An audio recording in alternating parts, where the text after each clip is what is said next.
Good morning, how are we doing? If you're coming in, give me a hello. If you're on replay, drop a replay. So yesterday was Marlborough Mop or Fun Fair in the High Street, which is really cool. So every year you have this debate about how much rides are going to be, how many rides do we go on, and the kids have always been quite young, so we've had to go on with them, and it's been a bit like, that's expensive.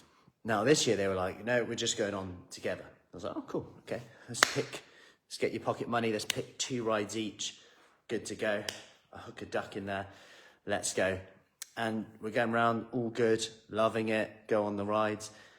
But one of the rides, they want to go on different rides. And I knew this would be a great moment, potentially, of lessons learned here. So one of them goes on the Helter Skelter. The other one's like, no, I'm going on the bungee trampoline thing instead. Cool. One of them goes on, they watch, fine. We then go on. And one goes, I want to go on the bungee trampoline thing as well. You've had your 2 already. And then she has what I would call a meltdown because she wants to go on that as well. And this is a good example of, I hope, delayed gratification. Like the instant gratification would be like, oh, you know what, just go on the bloody ride. But that's getting instant gratification. And actually, I'm not really teaching anything other than if you kick and scream, you get a ride. The more you kick and scream, the less you are likely to get a ride. And the more likely we are to go home. And I was like, right, you can sit down and watch. So the other one went on. And my point in sharing this is you look at delayed gratification and instant gratification across research in eating habits and food habits. And when you apply this to what we do with kids, how we learn lessons and go throughout life, there are many moments of where we've got a choice. Pay and go on the ride and have peace and quiet for now, or get through that bit of struggle, that toddler kid not really understanding that they've had their 2, really wants to go free, lack of prefrontal cortex in the brain that thinks, you know what, I've had my 2, I can go on it, I can go on 2 again next week. That's out of the window. It's a bit like saying to a toddler, we'll go to the park tomorrow. Or saying to a kid who hasn't fully developed their prefrontal cortex, the part of your brain that thinks long-term, that thinks, okay, if I make this choice now, I'll get this long-term. And this part of our brain becomes almost dampened down when we are tired and stressed.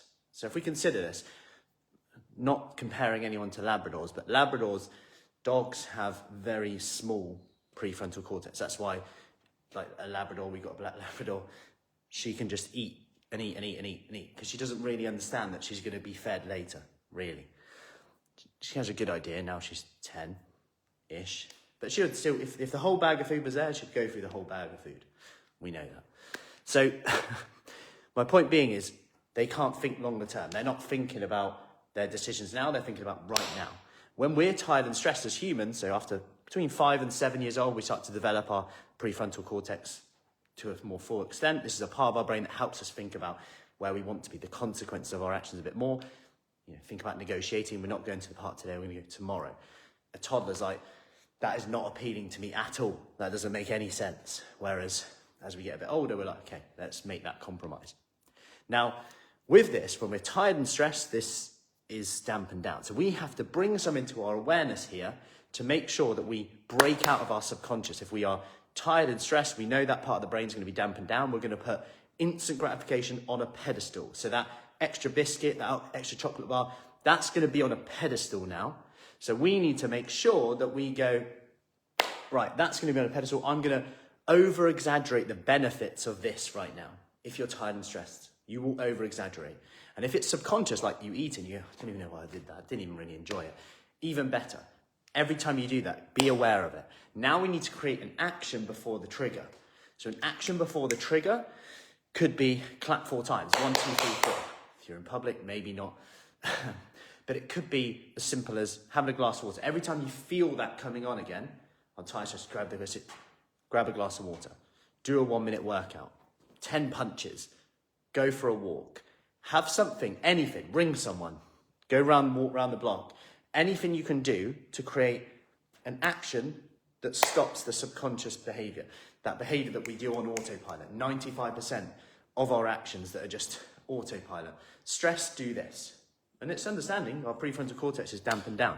Meditate, we know that that has a massive effect on that. Sleep, of course, as well. That's a good example of where if you can't sleep, can't stress, do some meditation, do something like that, that knowing some of the benefits are just as restful as sleep as well, which is quite nice to know. So I hope that helps. It ended well in the end.